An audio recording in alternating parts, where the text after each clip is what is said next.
चलिए चलते हैं मध्य प्रदेश, जहां शिवराज सरकार को केंद्र से आस।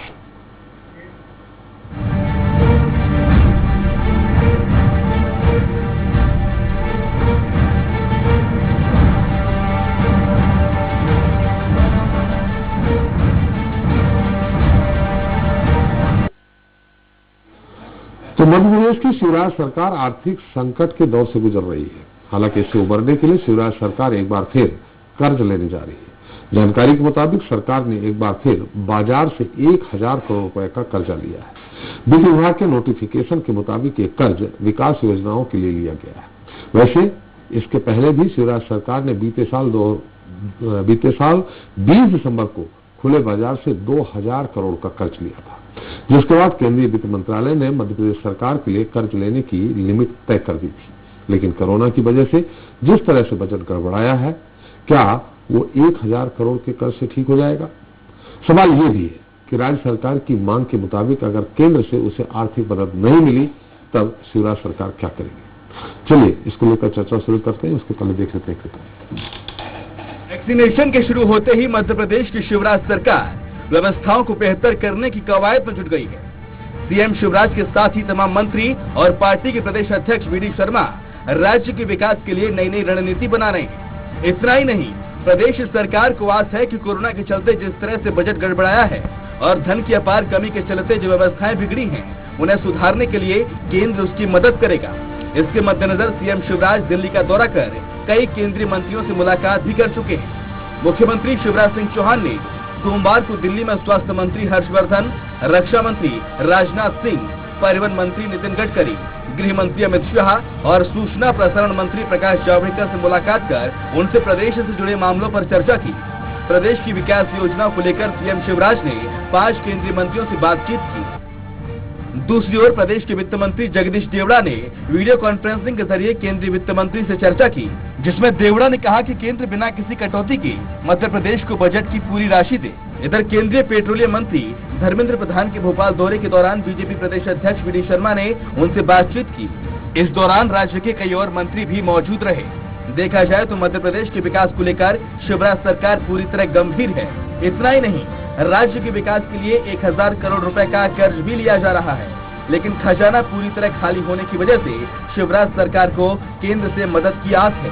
खैर, मध्य प्रदेश को क्या जल्द ही केंद्र से कोई मदद मिलेगी? और अगर आर्थिक सहायता नहीं मिलती है, तो फिर शिवराज सरकार प्रदेश में व्यवस्थाओं को बेहतर करने के लिए क्या करेगी, ये देखना अहम होगा। Bureau report, Swaraj express. तो केंद्र से आज इस मुद्दे पर चर्चा करने के लिए हमारे साथ मौजूद है बीजेपी प्रवक्ता मनीष सक्सेना जी। सक्सेना जी, आपका स्वागत है। कांग्रेस प्रवक्ता मिथुन हेरवार जी हैं, आपका भी स्वागत है। और एक बार फिर हमारे साथ वरिष्ठ पत्रकार अवधेश भार्गव जी हैं, और साथ ही हमारे साथ दूरभाष पर जुड़े हैं आर्थिक विशेषज्ञ अभिषेक मोदी जी। मोदी जी, आपको मेरी आवाज आ रही? मेरी आवाज आ रही मोदी जी?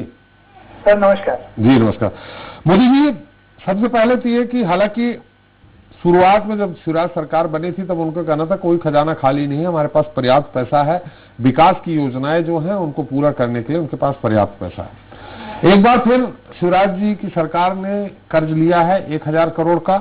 साथ ही वो अलग अलग मंत्रियों के यहाँ पहुंच भी रहे हैं। योजनाओं, जो अलग अलग योजनाएं हैं उनके लिए केंद्र सरकार से ज्यादा अनुदान मिल सके। इसके अलावा अनुदान और सब मिलने के अलावा पहली बार हमारे यहाँ के वित्त मंत्री जगदीश देवड़ा जी ने कहा कि जो इनके हक का पैसा है वो केंद्र सरकार जल्द से जल्द दे। इन सारे तमाम बातों के बीच में मेरा सवाल आपसे ये है कि जीडीपी जो मध्य प्रदेश की है इस समय, उसके अनुसार, उसके मुताबिक नियमानुसार कितना और कर्ज ले सकती है मध्य प्रदेश की सरकार? सर मेरा ये कहना है कि ऑलरेडी हम डेफिसिट में चल रहे हैं। पिछली बारी जब हमने इसी शो पे चर्चा की थी उस समय हमने एक्सेस कर्जा ले लिया था, और अभी 1000 करोड़ का कर्जा और जो हम लेने का बोल रहे हैं उसमें हम और एक्स्ट्रा डेफिसिट में चले जाएंगे। जितनी जीडीपी थी उस हिसाब से जो कर्जा लेना था उससे हम वैसे ऊपर निकल चुके हैं। जी। तो मेरा ये कहना है सर कि एक्चुअली कर्जा लेने की बजाय अब क्या है कि रिवेन्यू के सोर्सेज जहां से हो सकते थे वो गवर्नमेंट ने वैसे ही पिक आउट कर लिए हैं। क्योंकि आप देखेंगे सर कि वापस से आज सुबह की न्यूज है कि पेट्रोल और डीजल के भाव में फिर से बढ़ोतरी की गई है, जो कि आज तक के उच्चतम लेवल पे है। तो रिवेन्यू जहां से आ सकता था वहां से तो हो गया, इसके अलावा और कोई साधन है नहीं जी। तो अब अगर सरकार को आगे कार्य करना है तो कर्जा ही लेना पड़ेगा, उसके अलावा और क्या सॉल्यूशन। जी, क्या आपको ये मध्य प्रदेश की जो आर्थिक संकट है इसको कैसे निपट सकते हैं, कैसे निपटा जाएगा, और ये संकट आगे कोरोना काल के कारण कितने आगे तक इसके इफेक्ट दिखेंगे? सर एक्चुअली प्रॉब्लम ये है कि जो कहने के लिए हम बोलते हैं कि मतलब अब कोरोना काल वैसे तो बहुत हद तक खत्म हो चुका है, आगे जो इसके इम्पैक्ट दिख रहे हैं वो इसलिए दिख रहे हैं कि सर बीच का जो 4-5-6 महीना रहा उस समय ना मैन्युफैक्चरिंग हुई ना कोई चीजें हुई, परंतु उसके कारण जो प्राइस हाइक हुआ है वो हाइक स्टेबल नहीं हो पाया, उसके कारण बहुत ज्यादा प्रॉब्लम हो रही है। मतलब वो जो प्राइस हाइक है अगर वो डाउनफॉल नहीं होगा तो सर प्रॉब्लम और ज्यादा बढ़ेगी, कम नहीं होगी। जी, मोदी जी आपके पास समय हो तो 5-7 मिनट हमारे साथ और बने रहिए। मैं बीजेपी प्रवक्ता क्या कहते हैं हम उनसे सवाल कर लेते हैं, उनका उत्तर जान लेते हैं, कांग्रेस का भी उत्तर जान लेते हैं, फिर आपके पास एक बार फिर आएंगे विशेष टिप्पणी के लिए। मनीष जी, जो आरोप आप लगाते रहे हैं पहले कि सरकार, कमलनाथ सरकार लगातार रोना रो रही है कि केंद्र सरकार उसको उसके हक का पैसा नहीं दे रही, खजाना खाली है, मदद नहीं कर रही, वही स्थिति अब आपकी हो गई है। देखिए माननीय त्रिपाठी जी, आपने पिछले 1 वर्ष में जी जो मध्य प्रदेश में सरकार की स्थिति देखी है जी, वो पिछले 15 वर्ष से कई गुना बेहतर, 15 माह से कई गुना बेहतर है।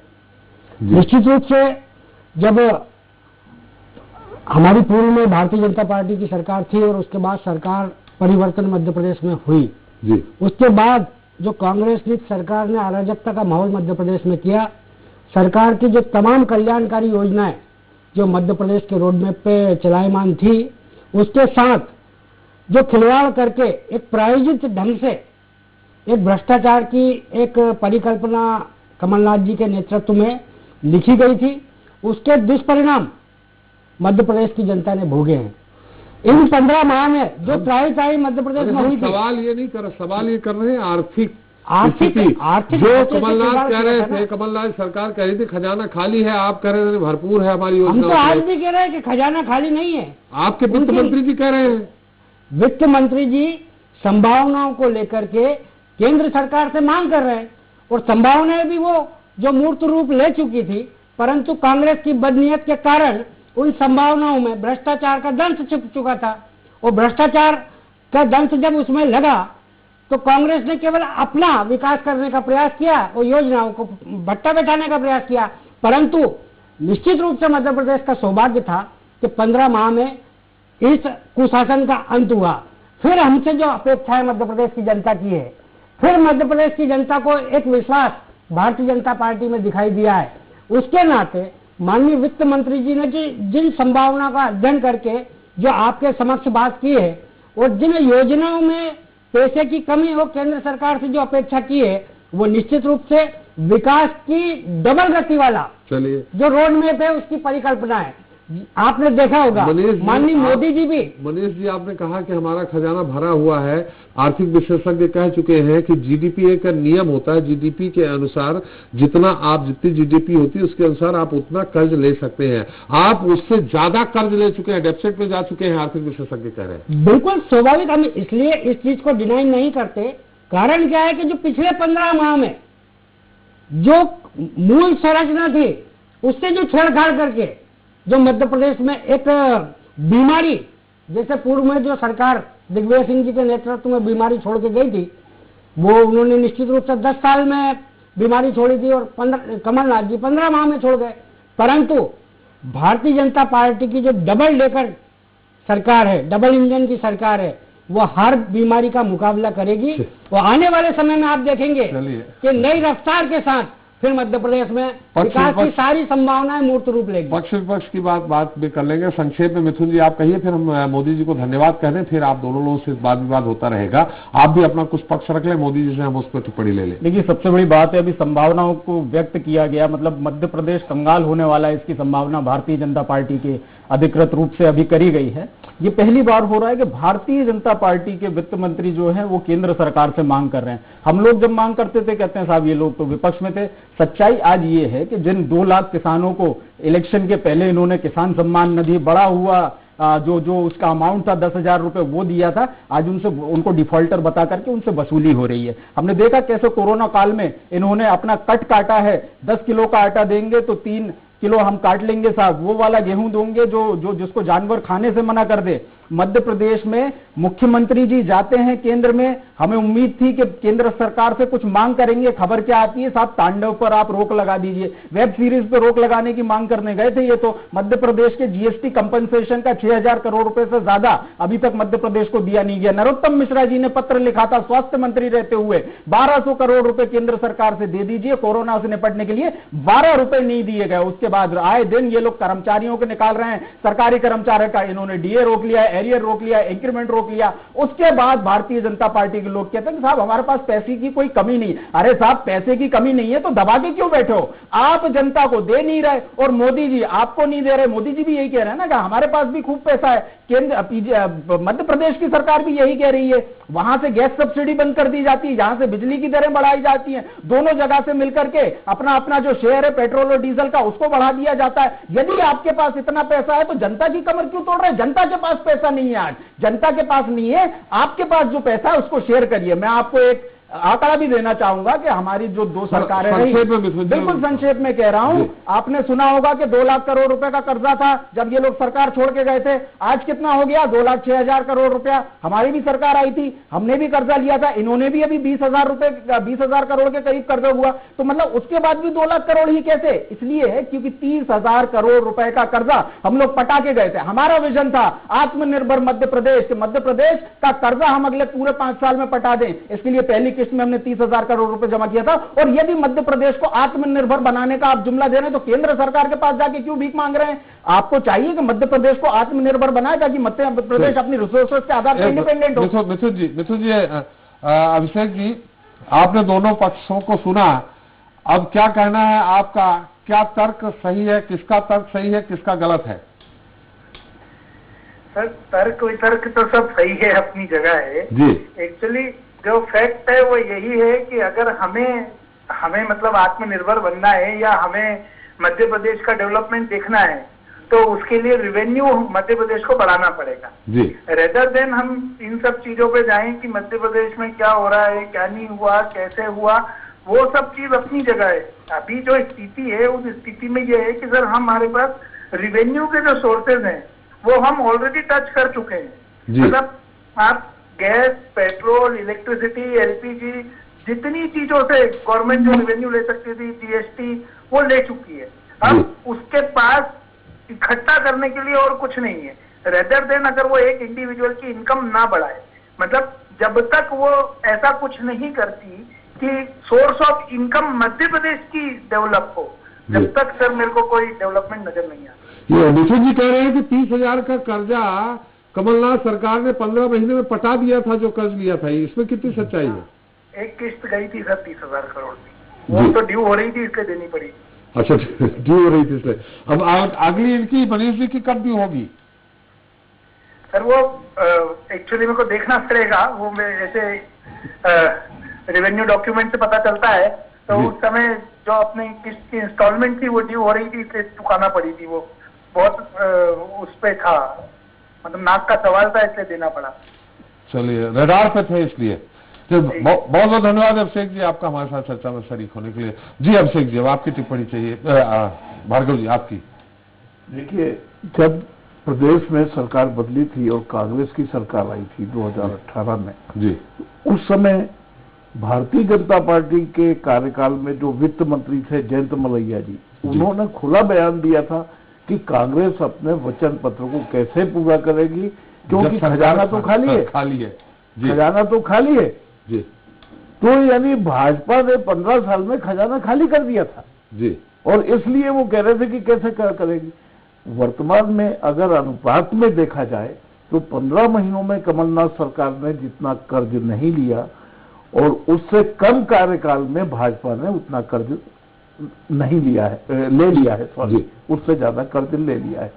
भारतीय जनता पार्टी की जो योजनाएं थी, चाहे वो गर्भवती महिलाओं के लिए हों, आंगनबाड़ी में उनका रजिस्ट्रेशन है लेकिन उनके खाते में पैसा नहीं पहुंच रहा है। आपने कहा कन्या विवाह योजना, उसमें पैसा नहीं पहुंच रहा है। आप जितनी भी जनहित की आपकी योजनाएं थी उनमें पैसा नहीं जा रहा है। आप साइकिल में चलते थे, मुख्यमंत्री जी साइकिल में वल्लभ भवन जा रहे थे, लेकिन आज पेट्रोल डीजल की कीमतें जिससे मध्यम वर्ग डायरेक्ट है और जिससे महंगाई का सीधा वास्ता है, उसमें आप कमी नहीं कर पा रहे हैं। आप आबकारी नीति आपकी देख लें, आपको ठेकेदार नहीं मिल रहे हैं, आप एक ही ठेकेदार को पूरा ठेका दे रहे हैं और फिर भी जहरीली शराब बन रही है और लोग मर रहे हैं, आप उस पर कंट्रोल नहीं कर पा रहे हैं। तो अभी भी जो उनकी कमेटी की सिफारिश आई उसने कहा है कि 2 से 3 ठेकेदारों का समूह बना के दिया जाए।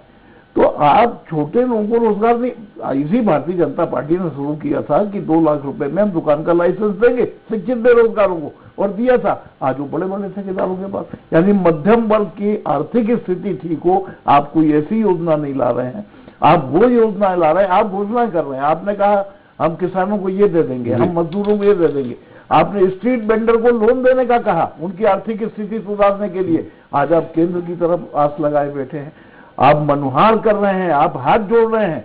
आपका प्रदेश आत्मनिर्भर आप नारा देते हैं, आपकी आत्मनिर्भरता यही झलकती है कि केंद्र सरकार से आप उम्मीद लगा के बैठ रहे हैं, वहां से भी कोई आश्वासन नहीं मिल रहा है कि वहां से मिलेगा ही। तो कुल मिलाकर के आपको आपकी फिजूल खर्ची पे आज मंत्री के कारकेट में 4 से 6 गाड़ियां चलती हैं, क्या जरूरत है? आप उससे कमी करिए, 2 गाड़ियां रखिए, एक गाड़ी में मंत्री जाए। पहले भी तो मंत्री एक गाड़ी में जाते थे। आप वो फिजूल खर्ची बंद कीजिए, वो विकास में लगाइए, लेकिन आप उस तरफ ध्यान नहीं दे रहे हैं। आपकी जो योजनाएं चालू थी आपके कार्यकाल में वो आज बंद पड़ी हैं, इससे जनता को कोई लाभ नहीं हो रहा है। आप मार्केट में एमएसपी नहीं तय कर पा रहे हैं, आप सब्जी के भाव नहीं गिरा पा रहे हैं, आप आम जरूरत की चीजें महंगी होती जा रही हैं, तेल कितना महंगा हो गया है। बिल्कुल भार्गव जी, निश्चित तौर पे मनीष जी सवाल यहाँ बहुत अच्छी बात उठाई भार्गव जी ने। सवाल यहाँ कोई भी किसी भी उसका एस्टेब्लिशमेंट का खर्च एक जो मानक होता है वो 52 से 53% से ज्यादा नहीं होना चाहिए। भार्गव जी मैं सही हूँ? भार्गव जी मैं सही हूँ? 52%। इस समय जो हमें, हालांकि एग्जैक्ट हमारे पास भी आंकड़ा नहीं है, एग्जैक्ट जो आपका एस्टेब्लिशमेंट का खर्च लगभग 65% से ऊपर जा रहा है मनीष जी। कमलनाथ जी की सरकार में भी था, मैं मान रहा हूं 15 महीने में भी 65% से ऊपर था, लेकिन उसको जो आपने बात उठाई है कि जब तक मितव्ययता आप अपने खर्चों पे नहीं करेंगे और आप अपनी आमदनी कैसे बढ़ाएंगे, तब तक आत्मनिर्भर मध्य प्रदेश नहीं हो सकता। मितव्ययता जब तक आप नहीं लागू करेंगे तब तक आप इसी तरह कर्ज लेते रहेंगे। और आर्थिक विशेषज्ञ ने कह दिया कि भले ही किस्त दी हो, लेकिन 30,000 करोड़ कमलनाथ जी के सरकार में पटाया गया है। स्वाभाविक है माननीय त्रिपाठी जी, वर्तमान हालात आप देखेंगे जी, जिस संक्रमण काल से आज पूरा विश्व ग्रसित है, उससे हिंदुस्तान और मध्य प्रदेश भी अछूता नहीं है जी। उसके बाद भी चाहे आर्थिक हालात हो, सामाजिक हालात हो, या मध्य प्रदेश के संदर्भ में तो राजनीतिक हालात का भी हम जिक्र करेंगे, जिसके कारण अर्थव्यवस्था को और मध्य प्रदेश की सरकार की अस्थिरता में जो आपकी ग्रोथ रेट का बढ़ना और कम होना एक बहुत बड़ा आधार इसमें निकल करके आता है। ये निश्चित रूप से चुनौती है, इस चुनौती को हमने स्वीकार किया है। परंतु माननीय कमलनाथ जी ने इस मध्य प्रदेश में सरकार परिवर्तन के बाद जो हालात बद से बदतर बनाने में योगदान इस मध्य प्रदेश को दिया है, ये काला अध्याय माना जाएगा। उसके बाद हम वापस सरकार में आए, हमने चुनौती को स्वीकार करके अवसर तलाशने के माध्यम से अवसर को तलाशे हैं, अवसर को हम जनता के बीच में ले जा रहे हैं, और उसी की परिणति है कि आज वो तमाम योजनाएं जिनको कमलनाथ जी ने आर्थिक हवाला देकर के बंद कर दिया था, गरीबों का निवाला छीन लिया, माँ बेटियों का निवाला छीन लिया, तमाम प्रदेश की आधी से ज्यादा जनता जो केवल केंद्र और मध्य प्रदेश सरकार के योजनाओं के आधार पर अपना गुजर बसर करती थी, उनका निवाला छीना है। उनको हमने पुनः उनके लिए सारे प्रयास करके मूल स्वरूप में लाने का प्रयास किया है। कर्ज लेकर के नहीं, ये कर्ज मैंने बोला ना, वर्तमान हालत में चुनौती है, पर आप यदि मध्य प्रदेश की अधोसंरचना और विकासशील संभावनाओं का अध्ययन करेंगे माननीय त्रिपाठी जी, तो आपने देखा होगा कि मध्य प्रदेश को हम समृद्धशाली प्रदेश की ओर ले जाने के लिए हमने कार्य किया है। हमने बड़े बड़ी योजनाओं के माध्यम से मध्य प्रदेश के विकास में एक नए अध्याय की शुरुआत की है। उसी का कारण है कि नीति आयोग ने भी जो सर्वाधिक संभावनाओं वाले जिले में मध्य प्रदेश के भी हमारे 4 जिलों को चिन्हित किया है, चाहे सिंगरौली हो, चाहे राजगढ़ जिला हो, चाहे अन्य जिले हो, जो कभी विकास के रोड मैप पे जिनका जिक्र नहीं होता था, आज वो सर्वाधिक संभावनाओं में गिने जा रहे हैं।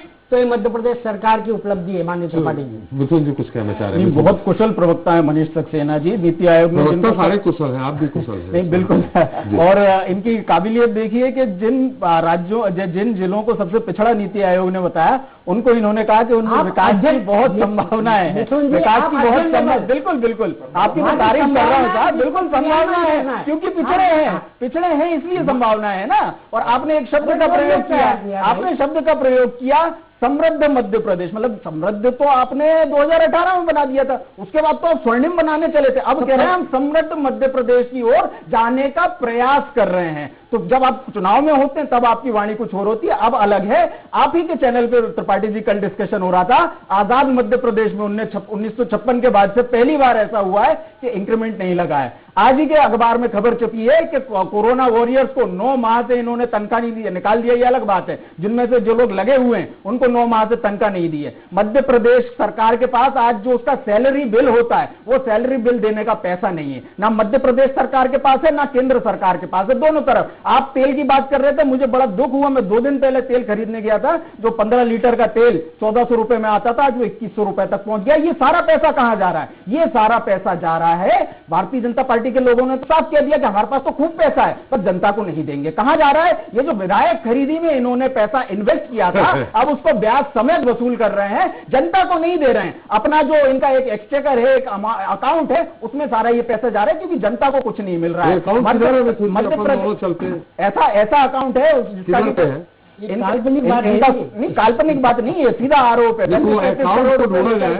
35 करोड़ रुपए देकर के आपने सरकार बनाई है, सरकार इस तरीके से सरकार आएगी जा सकते हैं, अकाउंट तो खोज ही जाए। देखिए भारतीय जनता पार्टी के लोग बड़े टेक्निकली साउंड हो गए हैं, आजकल ये बिटकॉइन में भी पैसा रखते हैं। स्विट्जरलैंड की तो आप बात ही छोड़ दीजिए, जिसका कि कोई ट्रेस नहीं होता। ये जो भारतीय जनता पार्टी की एक नीति आई थी कि कुछ समय के लिए हम क्रिप्टो करेंसी अलाउ करेंगे, अरुण जेटली जी ने कहा था, और जैसे ही भारतीय जनता पार्टी के लोगों को कोटा पूरा हुआ, क्रिप्टो करेंसी को पूरे देश में बैन कर दिया। खैर विषय आनते और ना होते हुए मैं कहना चाहूंगा, मध्य प्रदेश आज आपसे नजरें उठा करके गुस्से से आपकी तरफ देख रहा है। मध्य प्रदेश के हर नागरिक पर लगभग 25,000 रुपए का कर्जा आपने छोड़ दिया। आपके पास 25,000 नहीं है सर, 13-14,000 का लगभग 25,000 तक है। आप जो उसको डिवाइड करेंगे तो उतना आ जाता है। 13-14 हुआ करता था कभी, अब इनके शासनकाल में 25,000 तक नए कर्जे की वजह से पहुंच गया है। मध्य प्रदेश में आज स्थिति यह है कि आपके पास तनख्वाह देने के पैसे नहीं है। उसके बाद मुख्यमंत्री जी अलग अपना एक भोज देंगे, नरोत्तम मिश्रा जी अलग अपना एक भोज देंगे। मुख्यमंत्री जी कहेंगे कि मैं शराब की एक भी नई दुकान खोलने नहीं दूंगा। नरोत्तम मिश्रा जी कहते हैं कि जितना हो सके 13,000 करोड़ रुपए का हमारा रेवेन्यू जुटाओ,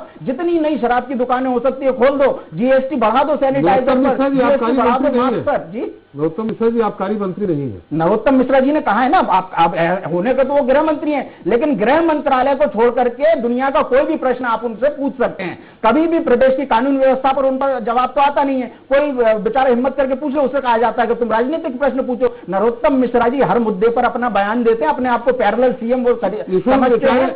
नरोत्तम मिश्रा जी ना वित्त मंत्री है ना आबकारी मंत्री, उन पर क्यों केंद्रित हो गए आप? नरोत्तम मिश्रा जी स्वयं सुबह उठ करके उनका सुंदर चेहरा हमको टीवी पर दिखाई देता है, 11 बजे की उनकी बाइट चल जाती है और उसमें वो प्रदेश सरकार के मुद्दों को उठाते हैं, ऐसे मुद्दे जो राजनीतिक हों।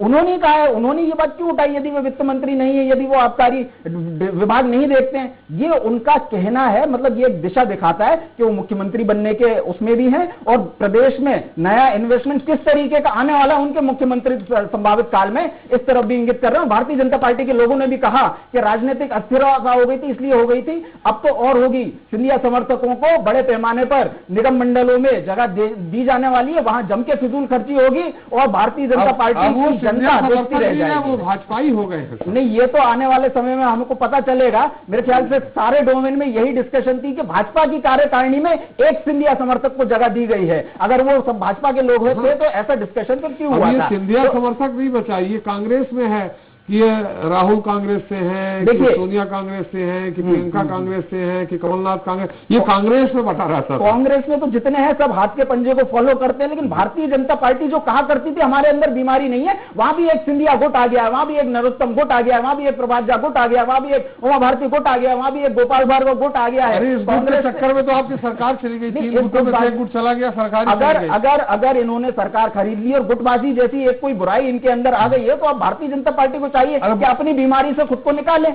मिथुन जी, उनके यहाँ गुट होंगे, चल रहे हैं, लेकिन आपके यहाँ जो गुट थे उस गुट के चक्कर में सरकार ही चली गई। हमारे यहाँ जो गुटबाज नेता था वो भारतीय जनता पार्टी है, भारतीय जनता पार्टी तो गुटबाजी के कारण सरकार चली गई, जिनके भी कारण गई हो, भारतीय जनता पार्टी के अंदर गुटबाजी आ चुकी है, भारतीय जनता पार्टी इस गुटबाजी को संभाले। चलिए, तो खैर अटल जी ने भी बहुत पहले कह दिया था, आपको ध्यान हो 1998 में कहा था उन्होंने, प्रधानमंत्री 13 दिन के बनने के बाद, कि भाई कांग्रेस की जो गुटबाजी की बीमारी है, कीड़ा, वो थोड़ी थोड़ी भाजपा में भी आ रही है। अटल जी ने सार्वजनिक तौर पर यही भोपाल की बीजेपी कार्यालय में स्वीकार किया था कि जो गुटबाजी का गुण है जो कांग्रेस को लगा, वो थोड़ा थोड़ा बीजेपी में भी आ रहा, तो वो तो पार्टी है, तो चलेगी ही। लोग तो अलग लोग हुआ करते थे ना, पार्टी विद डिफरेंस, हम अलग पार्टी हैं। अब गुटबाजी कथित बीमारी को आप क्यों उसको किसी भी तरीके की किसी से नहीं लेना चाहिए, कोरोना काल ने तो यही सिखाया है। अवधेश जी, आपकी संक्षिप्त टिप्पणी इस पूरे मुद्दे पे। मनीष जी, आपको ज्यादा परेशान होने की जरूरत नहीं है। भाजपा को वैसे भी पार्टी विद डिफरेंस कहते हैं, यानी भिन्नता में भी उनमें एकता है, और वो पार्टी में अनुशासन है। रही बात ये कि भारतीय जनता पार्टी की जो योजनाएं चल रही थी, भारतीय जनता पार्टी को चाहिए, उन्होंने जैसे अभी बजट पेश किया था, बिना किसी नुक्ताचीनी के, बिना बहस के वो पास हो गया था, उसका परीक्षण कर लें कि आपने जिन जिन हेड में उनका प्रावधान किया था उनका उपयोग हुआ क्या। इसलिए नहीं हुआ कि आपके पास पैसा ही नहीं है। आप योजनाएं सरकार के पास रखते हैं, सरकार योजनाएं बना के जनता के सामने रखती है, उसका पैसा ही नहीं है। आपने कोरोना वॉरियर्स को तनख्वाह नहीं दी, उनको नौकरी से भी अलग कर दिया। आपने कहा कोरोना वॉरियर की मौत होगी, हम उसको 50 लाख देंगे, आपने 2-4 को दिया, बाकी आपने बताना बंद कर दिया। लेकिन घर का जिम्मेदार व्यक्ति जो कोरोना में मर गया है, मध्यम वर्ग का, आपने उसके परिवार को कोई आर्थिक सहायता दी क्या? उनका भी मत आपको मिलता है, उनका भी वोट मिलता है, उन्हीं की वोट से आपकी अभी तो सरकार कर्ज का मुद्दा है जी, कर्ज का मुद्दा है। हाँ, कर्ज का मुद्दा है, और कर्ज लेकर के कब तक हम घी पीते रहेंगे? हमें वो सोर्सेस तलाशना चाहिए सरकार को जिनमें जनता पर आर्थिक बोझ ना पड़े। आप आत्मनिर्भर बना रहे हैं, आप आत्मनिर्भर बनाने के लिए बैंकें आपकी बात नहीं मान रही, वो लोन नहीं दे रहे, आप कुछ ऐसा रास्ता निकालिए, आप उसमें आप दीजिए ना गारंटी, आप उसकी मॉनिटरिंग कीजिए ना, उनके प्रोडक्शन खरीद के आप मार्केटिंग करिए ना, तो आत्मनिर्भर लोग बने। तो मेरा सुझाव तो यही है, और जहां तक मुझे समझ में आता है कि सरकार को ऐसे आर्थिक स्रोत तलाशना चाहिए जिसमें आम जनता पर उसका बोझ न पड़े और सरकार को कर्ज भी न लेना पड़े। चलिए, समय भी हमारा समाप्त हो गया। बहुत बहुत धन्यवाद अवधेश जी आपका, मिथुन जी आपका, और मनीष जी आपका मौसम चर्चा में शरीक होने के लिए। तो शिवराज सरकार ने सप्लीमेंट्री बजट से पहले 1000 करोड़ रुपए का कर्ज लिया। उधर केंद्र से मदद मिल जाए, इसके लिए मुख्यमंत्री 5 केंद्रीय मंत्रियों से मुलाकात भी कर चुके हैं। सरकार को आस है कि बातचीत के बाद केंद्र से मध्य प्रदेश को मदद मिलेगी और राज्य विकास की दिशा में रफ्तार पकड़ेगा। लेकिन अगर कहीं केंद्र से मध्य प्रदेश को जल्द मदद नहीं मिली तो सरकार के सामने बड़ी आर्थिक चुनौती खड़ी हो जाएगी, और इससे पार पाना उसके लिए आसान नहीं होगा। खैर, देखते हैं आने वाले समय में क्या कुछ नया होता है। इसी के साथ जनता आगे जवाब देता है, फिर हाजिर होंगे नए मुद्दे, नए सवालों के साथ। नमस्कार।